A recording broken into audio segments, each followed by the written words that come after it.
hey, I'm employed.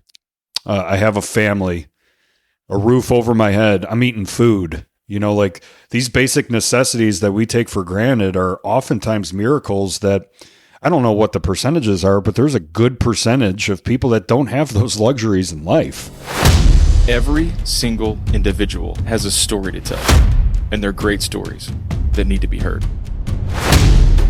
I want every listener to know they have the ability to change the world.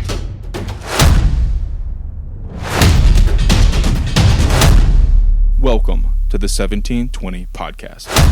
What's up, Mount Movers? Welcome back to the 1720 podcast. Stewie, it's book season, man. We have future giveaways. We have numerous previous giveaways that people are collecting books. It's awesome to see all that interaction on our social media and people getting pumped to read and learn more and get involved. It has been giveaway season. I think I'm guilty of accidentally holding 3 of Jake's journals for too long. So if they just rolled into your inbox or to your office, sorry, I sat on those for too long. Sorry, Jake. But I saw one with Kyle, a post that Kyle got his. Did you take that picture or did he take it? He took it. Okay. Yeah, I saw it. It looked as if maybe you had swung by and y'all just took it, but I saw the picture from Kyle and hit him up apologizing. And he said, I guess it's better late than never, something like that. Did he really? Nah, I'm just kidding. He was very kind about me apologizing for being late. But yeah, so those are out there, and I saw a couple of other postings. So it is definitely giveaway season, and I always think that's super fun. Oh man, it's awesome. Craig Rochelle's book, he just came off like a 5-week series on it, and dude, I've probably written 20 daily motivations on it and updated presentation slide decks of my own, and it's so powerful. It's I think the first one we've given that's unsigned, but still. People want it. People want to see it. People want to read it. Who are the other 2 that won Win Your Next? I don't remember. Oh, man. I think Damien was one. Yeah, Damien was one. And, man, I wrote them on stickies and then gave them to Rebecca to send out for us. And I can't remember who the other one was. I guess we'll see. It's going to be a surprise. Yeah. If you win one, send us a picture. We love celebrating y'all. We love seeing people celebrate y'all. Like, I love seeing that when somebody sends us that picture, we post it and how many people like and comment on it. It's awesome. It's part of our community. Yeah, it is. And then I have personally, and I'm sure other people have to like pass them around. So I had one and gave it to somebody else to read. So the books seem to have a little traveling, a niche for traveling too. Have you ever do geocaching? Are you familiar with that? This is going to make a point in a second. Of course. Do you even know what? Do you even know what it is? It's technology related, so no, I haven't. It's like a technology related treasure hunt, if you will. The point of that is, sometimes in the geocaches there'll be like a travel bug, and you can see like, well, this one's been from here to Montana to Spokane to Arkansas, and you can see where that particular one has been based on how people travel and pick it up and log it. I was just thinking about logging like where the books have gone and stuff like this, but I don't know. Geocaching made me think stop down. I don't know. It's a total random. We're 1 minute in and I've hit the ditch already. But in any event, yeah, book season. We don't even have the book list. That's something that we've talked about a lot. So geocaching is like next level. We've had a few listeners. Doug Hines mentioned, he's like, dude, I'm going to put this together for you as a present someday. And I'm like, good, because we won't. The book list of people that have shouted out books and things have been recommended and whatnot. It's a stout list, man. I started it, right? I mean, like it's been months back where I was like, I should catalog this and do it. And I actually started it and I probably got 30 books in, and it just became, because it's such a long and great list, it just became too much to keep up with. I couldn't manage keeping up with all the books that we've talked about, referenced, referred to, quoted from, I couldn't keep up with it. And I kind of gave up, but I wish we could. I mean, somebody should do that. You should do that, because it would be a great list. It would be like the epitome of a leadership library to look back through all that stuff. So we got these fancy 1720 bands for anybody that steps up and does it. Yeah, I got plenty of them. I still have quite a few. So I'm actually running low, man. We're gonna have to reorder because I've been handing them out like candy at youth ministry. Well, next time we catch up, we're virtual today. Next time we catch up, I'll bring you a portion of my remaining amount. I have a small box left because whenever I would write thank you notes, I would put 2 in and send them out. So I'm dwindled down, but I probably still have more than you do. In addition to the books, it's been cool to see interaction when somebody doesn't know a guest and they're meeting. And in one day, our phone started pinging, like within a 2-hour period, like 3 or 4 times, separate people talking about like, hey, I'm going to meet with so-and-so in 20 minutes or the next day. Yeah. I love the community that's being built when we're not even involved. The podcast is just like central command for that. And it's the nucleus that allows people to go interact with each other as part of the tribe. And that was really the vision. That neither of us really are in it for the spotlight. We want it to become much bigger than us. And those are signs that it is becoming bigger than us. And it's cool to see. For sure. I got from last week's, just us talking, I got more probably pings and feedback than I usually do about the episode and things we talked about and stories and shout outs and stuff like that. How was your week of feedback? I think you got some good feedback too. One of the most ever in 1 week. It must be the season of undercurrent, or people hadn't been thinking about it. And we talked about undercurrents and what they do to a culture and a business when that negativity spins underneath the layer of positivity and what you stand for, words on the wall. And it was all mirror comments. Every single person was looking in the mirror when they're like, I'm part of the undercurrent. I'm causing this. Oh. This is a wake-up call. Thanks for the wake-up call. I need to get better. There was a lot of feedback with that, which awesome. That's why we were talking about it, because you and I have been a part of the undercurrent, and we're doing our best not to be, right? Like, it's not one and done with any of this stuff. That's why we keep talking about things like this. Yeah, there's been a lot, not work related, but I would say just like in some of my groups of folks, a lot of like take the log out of your own eye talk lately. And that kind of speaks to that too. I didn't know that was your feedback on that issue, but yeah, and maybe we talked about it last week. I can't remember, but if you think, like, self-reflect on that, if you think you're part of it, take a beat and think about what are you doing to contribute to it or make it worse, and what can you do to fix it? Because not everything is not in your control, but what you're doing is in your control, and what you're saying is in your control. So take control of that. That is good feedback. I didn't think about that. Yeah, you can either speed up the undercurrent or slow it down, right? You can do one of the two. For sure. Have we? I think we have, but have we given the Daily Dad and all of those emails and podcasts and stuff like that from Ryan Holiday a shout out on here before? I think we have, right? Yeah, we have. I think there was one. It's going to be very similar to today, where one section of the episode was from an email. But every once in a while in our text groups, you'll just see today's Daily Dad ellipsis. Like, because somebody just got uppercut in the chin by the message. And I think that happened to you this week. Oh man. So first of all, if you're not signed up for it, and you're a dad, you should go check it out. It's called thedailydad.com. It's by Ryan Holiday. He does a couple different things. Owns a little bookshop down in Central Texas outside of Austin. I can't remember exactly where it is. It's very well written on a variety of topics, but he wrote The Obstacles Away, and most of his musings these days are around the Stoics and Stoicism and things like this. But the Daily Dad is once a week, like a uppercut. And this week's, the one I think that I texted you about, was the gist of like, this might be the last time, or something to this effect. Was that the one? Yep, the last time. Yeah, and so it's just an email talking about how there at some point in well, let me see if I can pull it up here. It just says at some point in your childhood, you and your friends went outside to play together for the last time, and nobody even knew it. And Sandlot deal. Yeah, it's a Sandlot deal. He actually says the quote's not actually in the movie, but somehow people have attributed it to that. But in any event, like, it just talks through, like, it's hard to imagine, but like, if you have kids, or no matter what stage they're in, every moment could be the last moment that, and then I'm plugging at it now. It's like, it might be the last time they play hide and seek, the last time you go to a concert together, the last time you watch them hit a home run, the last time you stuff diapers into the garbage, you have an argument over a curfew, the last screaming tantrum. I've heard it said sometimes that it was in a conversation with Ashley, or maybe Ashley was talking about it with another mom or something, but there'll be a last time when your son crawls up in your lap. Mm-hmm. And just, golly, man, whatever reason it was, this week was just like whatever the most dangerous punch is, right to the neck or whatever. It was like, oh my gosh.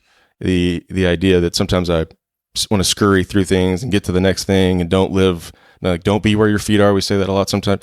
I am not consistently being where my feet are, I should say. I just like that moment of you might miss the last time because you're not paying attention resonated with me. And I think it's, to me, maybe just seasonal because William is older and he's about to start driving in a few short months. And, I can feel him. I can feel like him growing up. I know that sounds a little hokey, but, he's much more likely to, kind of do his own thing, and he doesn't need our help much anymore. And we don't have to pressure him to get his homework. It's just like he's self-sufficient. I can feel him growing up. And even this week, man, this might have been what it was. I can't remember if it was before or after, but we had the basketball banquet this week for the end of the season, and they celebrate the kids and stuff like this. And there's a lot of parents in that room who have seniors that are graduating, and that's the last time their kids will have their name called for the basketball banquet and all that. And I just had like the foreshadowing moment that one day I'll be sitting in that room and it will be our last time, and I don't want to miss it, and I don't want to forget it, and I don't want to be prepared for it and all this. And so anyway, the Daily Dad, again, to come back to it, is it's really good, and every once in a while it's extraordinarily good. So if you're not on that, go check it out. He does. I'm sorry, I jumped back in with more. I gave you like the verbal intonation that I was done talking, and then started talking again. One word. Shut up, Kevin. And those tokens. Have you ever seen how they sell those tokens on some of his? It's like they're like little, maybe the size of silver dollars, and they all have like a little saying on them. And it's usually some sort of like Greek saying, and really the gist of it is like you buy the token, as he's called it, and the idea is like you just keep it in your pocket so that you always remember, like when you grab your keys you feel it or whatever. And so the one for that week, or that one, was this little token that says I don't know how to say it in Greek, but it says time flies. It's just like the little token you keep in your pocket. And I never thought that those had any value. I never thought, I should buy. And this week I was like, man, I should buy one of those and just keep it in my pocket to remind myself time flies and be where your feet are and don't miss what very well could be the last of whatever that was. So anyway, that's it. Now I'll give you like an actual verbal cue. I'm done talking about that. You talk now. It'd be awesome if you just started talking over me again, though. Yeah. Wait. I'm more important. One more thing. Yeah. If self-reflection and catching yourself in a moment isn't a good cue for you, like for some people it's not their strength, something like a token does work. And what I have to do constantly, like I am where my feet are in this season, but sometimes that's me being lazy. Like I am at home, I am on the couch, I know Quinn's upstairs and playing, I just don't want to go up there. And it's like I mentally wrestle, like, get your butt upstairs or go see what she's doing. And so it's not only being where your feet are, but like being intentional where your feet are as well. And it reminds me of Atomic Habits, like building those habits and habit stacking. Like when something drops on the floor, pick it up. Like, and there's times and decisions, like a little piece of like paper towel or something. I look down at it and it's like every single time my brain has a tug of war. It's like, pick it up and put it in the trash can. That's an investment into your future. Unless if it's food. I don't have to pick up food. Oh, instantly the dogs swarm like koi's in a koi pond, man. Like it's instant, which is so much so that when I went back to my parents' house for Christmas or whatever late last year, I dropped food in their kitchen and I just stared at it. Like, I swear to God. And I'm like, and I did it for like 5 to 10 seconds. I'm like, wait, no dog is here to pick this up. They don't have any pets. I'm like, I have to pick this up. And it was so crazy to see how you're programmed in your daily walk and habits that food for me, it's like, that's a treat. You're welcome. Yeah. But when you pointed me to this email, I read it that morning and I started thinking about those things that show up on Time Hop, that app that shows this day 3 years ago, 4 years ago, etc. And some of the things that when they did end, I was really bummed about them. Like the last time Quinn did something. And one of them was the rodeo hand. Like I mean, the first year and a half of her life, we call it the rodeo hand, but there was one hand up like this constantly. And she could be eating with one hand and the other one's just up. We take a picture and it's rodeo hand. Like the rodeo hand stayed up. Like she has to have boulder shoulders, bro, because like it's constantly elevated. And I love that. And it's always cool to look back at those pictures. The other one was upstairs was Uppacy. And I loved it. And I would say Uppacy because I could see her maturing a little bit, and I was like, no, let's hold on to Uppacy. Yeah. And then she just dropped upstairs out of nowhere, and I knew in that moment, that's it. Yeah. Uppacy's over. Yeah. What a bummer. Yes. And then dancing to cartoons, Trolls and Shrek were her two jams, because it has a lot of songs in those, and she would just get up and bust a move. And so those were the looking back ones. Looking forward, there's going to be a last time she wants to play in her playroom. Oh yeah, and I hate the playroom, dude. I hate it. It's so brutal. It's a disaster. Yeah. Well, it's a mess. It's Barbies. It's reenacting things. It's just but she loves it. Driving her somewhere. You're in that season right now, but I'm looking way forward with my daughter being almost 6. Is there's going to be a last time I drop her off at a friend's house, and then there's going to be a last day she lives with us. Yeah, looking forward, those are sobering. So like looking back, remembering what things did I cherish to help me be more where my feet are and lean in intentionally. And then looking forward, knowing those are coming. And that's not one and done, dude. We need these reminders constantly, like everything else in life. And that's why something like the Daily Dad is important. It was a really good email for me to sign up because I'm such a leadership nerd and I'm business first in a lot of my thoughts when it comes to leadership. This one's all about being a parent, and I need that mixture in my life. Yeah. So it's a good one. Learning to appreciate your moments, learning to, again, be where your feet are. I stole that from Jesse. Is that a Jesse Itzler thing? It's a lot of people. Jesse? Okay. It's a lot of. I feel like I heard it the first time at the Jesse Itzler YCC meeting a long time ago. I feel like I heard it the first time there, maybe. I know David Esky, he said, water the grass beneath your feet. I remember him saying that live. That was a good moment. I was like, I don't think I've heard that. Yeah.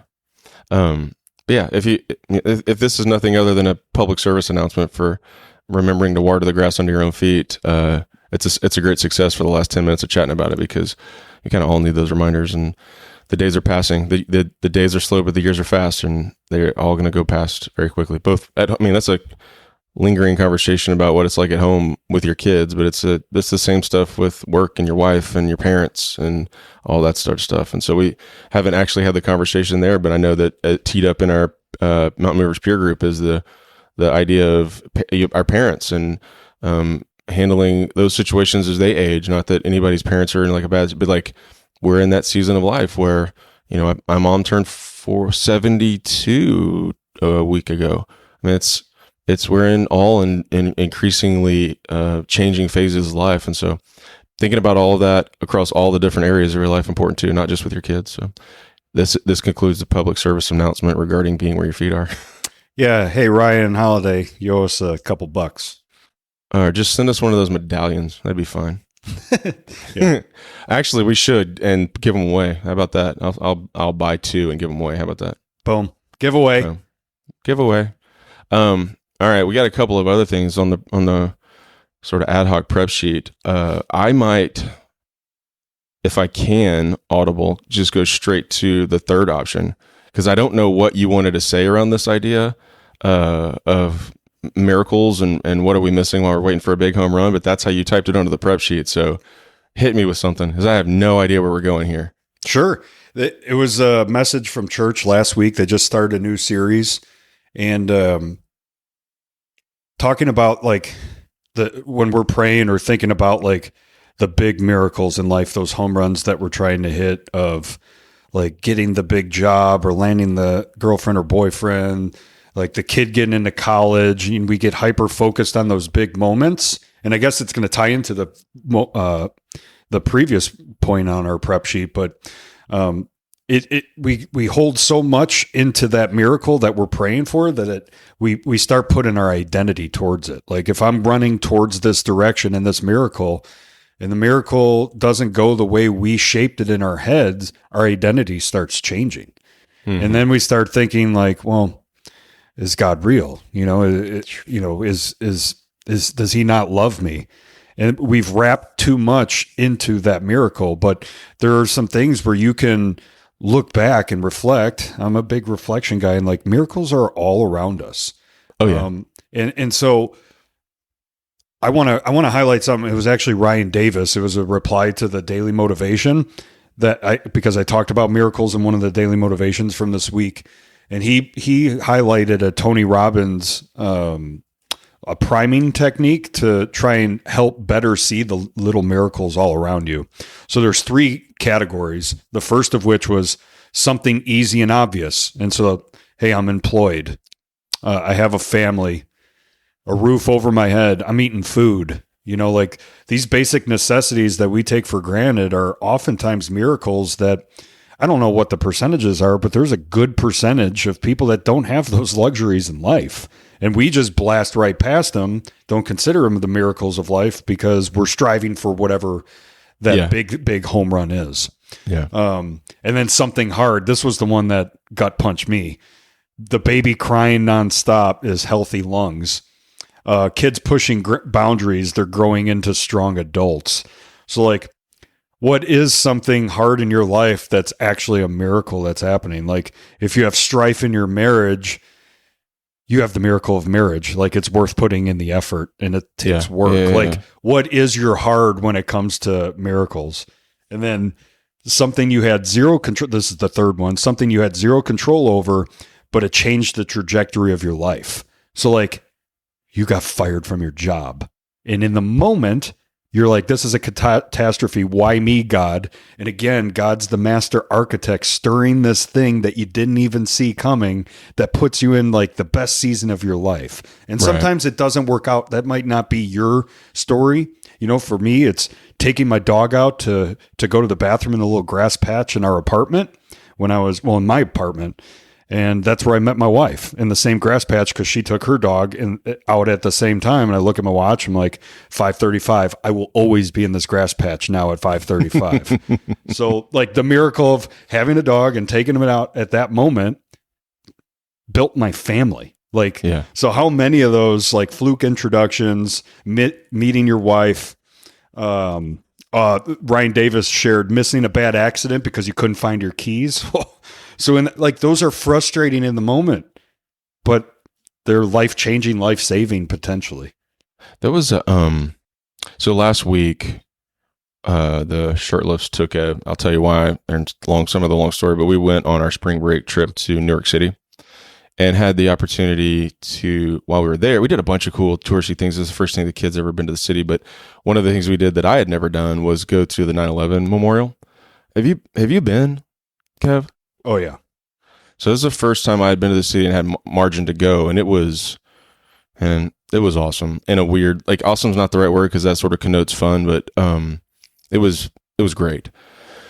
And it walks through it walks through all of it. The point I'm trying to make is that that was a enormous tragedy, but what happened that morning in Midtown Manhattan was an enormous traffic accident and a huge pileup, and because of that, people couldn't get down to the Twin Towers. And there were probably thousands of people stuck in traffic that morning who otherwise would have been sitting at their desks at 8:35. Yeah. And I know that's a weird, like, crisscross story, but I mean, that's it, right? Like, that is the accident. You lost your keys and you missed being in that accident. It was, for those people, that the traffic accident was a miracle in their life that kept them from being there. And I think I've heard stories of people like appreciate. It's not like that goes unappreciated, but it's just like the largest version of the something you had zero control over, but changed the trajectory of your life, sort of 0.3 component, fresh on my mind from being there last week. So, and some of this isn't easy either, right? Like to that point, it's very complex and we don't understand. And that's where faith kicks in our walks is, yeah, those people, but what about all the ones that did make it to work and were in that building when it collapsed and died? I don't have that answer, man. Only one person knows that answer.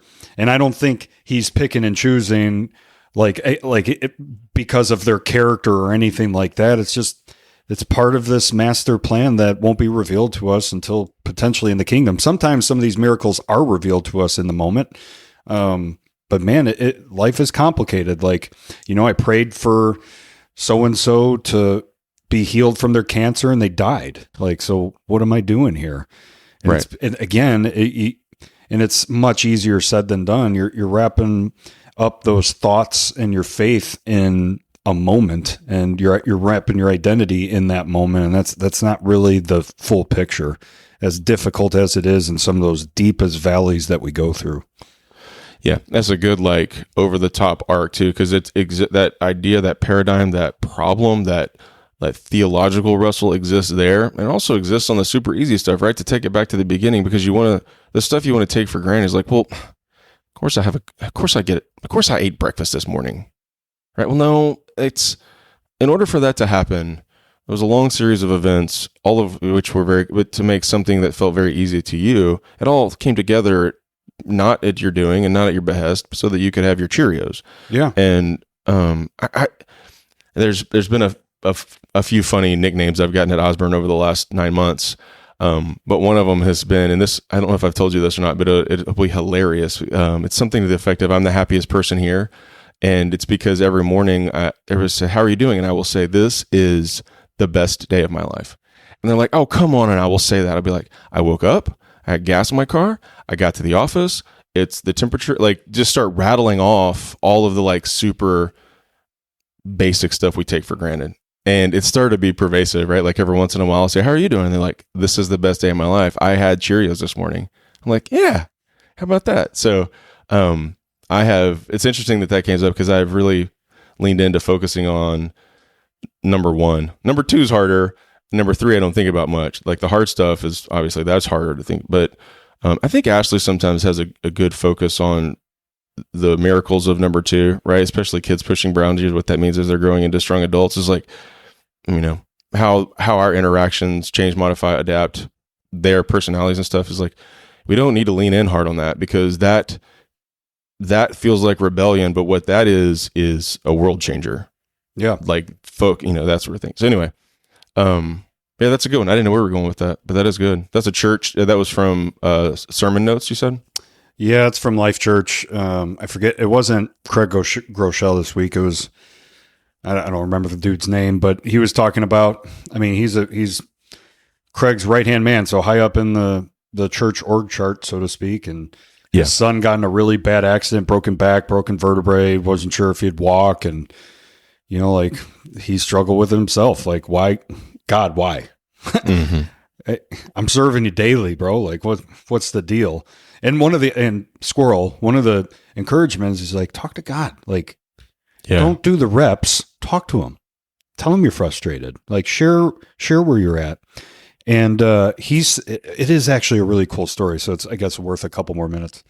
Yeah. The lady in the lunchroom, that they got to know in the hospital, she asked, hey, do you mind if I come pray for your son in his room? And they're like, yeah, of course, come on in.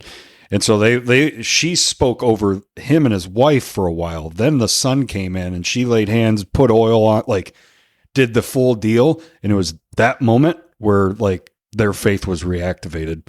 And so something prompted her, right? God prompted her, I need you to go pray for that kid, and she's super faithful and obedient. She's like, done, I'm going. And so she goes and seeks them out, and she doesn't know what's happening yet, but she walks out in faith and creates a miracle right in that moment. And there's healing after that. He rebounded quickly after that. And I'm sure all of that's tied together. There's a little story there too, right? Because how many times do you feel like, man, it's like the hand of the Holy Spirit or God speaking directly to me, or however you want to phrase it, I should go do or say X. And you're like, man, I don't have time for that. I'm trying to get somewhere right now. I don't want to have that. It'd be awkward. I don't want to, and you just push that off and don't actually circle around the block and be like, hey man, are you actually hungry? Cause I'll walk with you over to 7-Eleven and buy you a honey bun. If that's but if, and try to have the conversation, you don't though. You just like, I'm trying to get to a meeting. Yeah. You know? I do. I'm sorry. I'm thinking of a very funny story. All right, take us there. I'll end on a funny story. I feel like we lingered in. We got serious. I'm just gonna there was curveball that go. There was a homeless person at the intersection. I was with this girl at the time, and she's a big faith lady. Super sweet, all that stuff.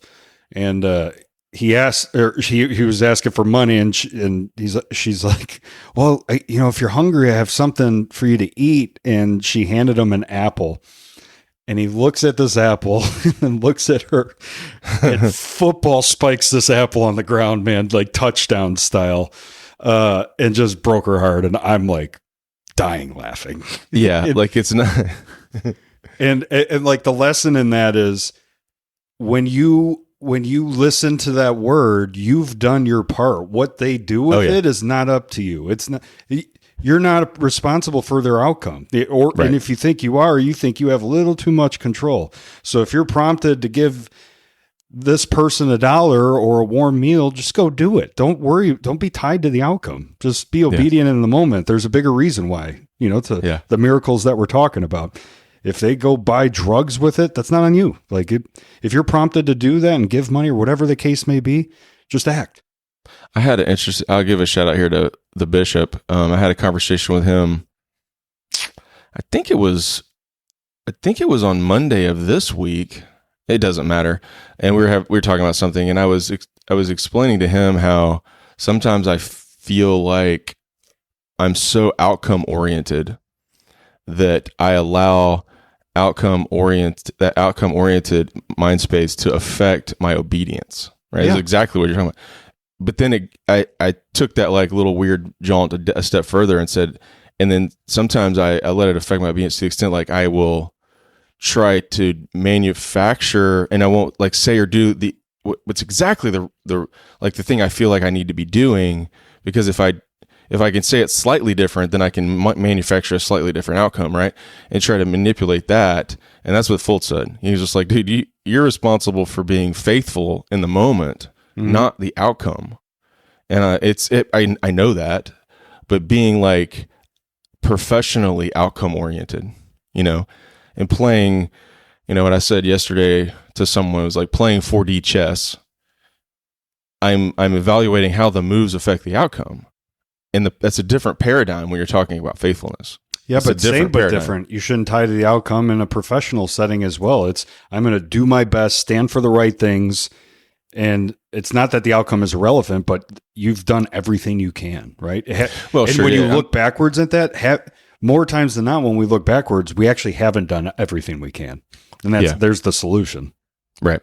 And it's not outcome oriented idea there, not being like I'm changing like the things and the values and the morals and the propositions that lots of times like is it a pawn or a rook? It's just a mere strategy decision.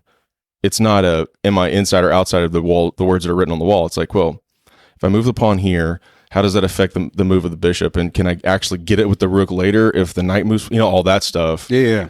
And then I transmute that pure strategy into, anyway, that's a long sort of transmutation of the point we started out on, which was acknowledging like the miracles of every day. But as we have a tendency to do, we ramble.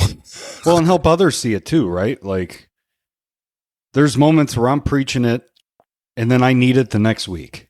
Right. Yeah, right. And that's the whole point. You're not being high and mighty. You're helping people out, because the same things you help people out with, you need help with in different seasons of life. That's how life goes.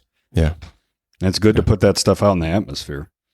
And I've seen like the identity piece, man. I've been fortunate enough to speak to a lot of different groups. Some of which have been, like on the poverty line. Some have been, very affluent, corporate, youth in several different capacities. And I was tipped off on one in particular that, like that half the group that I was speaking to live in poverty. And so I went heavy into the identity. Like your identity's not wrapped in your surroundings, your upbringing, your failures. Like it's about the habits you're building now and the purpose you stand for. That's bigger than today, bigger than you. And what is that? What are you striving for? And whatever you're striving for, is it backed by your actions and your words? And I think all of us in all phases of life need that, man. Like to the miracles piece, when you get knocked down hard, your identity gets shaken a little bit too. Who am I? Like, what do I stand for? Like if you got fired from your job, all of a sudden, like you start maybe wrapping yourself around like, I'm a loser. I'm not enough. No, it wasn't a fit there. It's maybe opening it up for the best season of your freaking life. You just have to build those habits and mindset, especially in those tough moments, to get through it, get past it, and get stronger on the other end. You could go back it was probably in the first 15 episodes of this podcast, and I was talking about, this is me being like somehow logging everything in my brain that we've talked about. I was talking about at the time how we were writing words on like with the expo marker on the mirror in the kids' bathroom. You remember that? Yep. And the one that we talked about on that episode at the time was how I think Ashley had written it up there. It said, basketball is what you do. It's not who you are. Yeah. And that's the same. It's like your job. That's what you do. That's what you were doing. That's not who you are. It's not who you are. And so that's, among the many monikers or little taglines that we say around the Shirtlift House. That's one of them. For sure, man. It's a good one. You're a child of God first. You happen to play basketball. So I've been trying to hammer that, something like on youth ministry, that quizzing them every single week on trying to buy time back and like to wrap it into your identity. Like whatever your biggest vice is, your phone, PlayStation, TikTok, chasing women, like whatever, because it's youth ministry boys for me. Like 5 minutes a day equals 30 hours of your life. Go put that to something towards your identity or the identity you're trying to discover. If you want to be a reader, put 5 minutes in. You can afford 5 minutes. I don't care what it is. When you say you're too busy not to carve out 5 minutes, you need to flip the script on that and say, I'm too busy not to take these 5 minutes, because it's an investment, man. And make those investments into your identity and in the habits you're trying to build that shape your identity. Yes.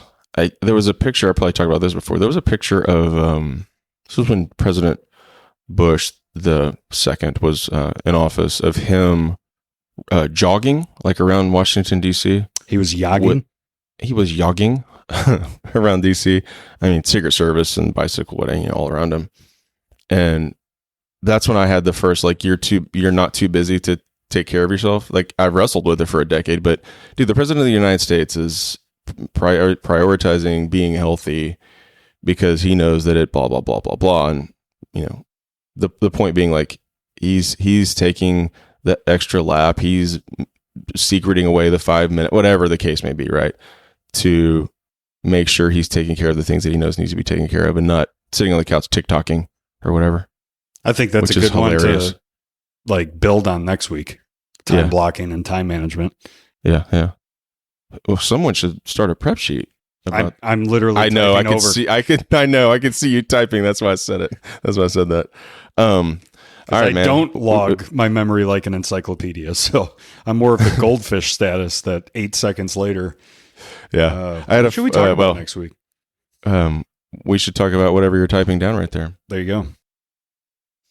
All right, we've been going about 35 minutes or so. That's runtime on a duo. So, anything else before we head out to next week? No, Gitmo. That's Gitmo status. Gitmo? Good enough to move on. Okay. All right. Good Gitmo. All right. That will do it for this week's episode. If you guys have any thoughts, questions, ideas, whatever, shoot us a message. Hit us up on social. You know how to get in touch with us. And in the meantime, y'all stay out there and keep moving mountains.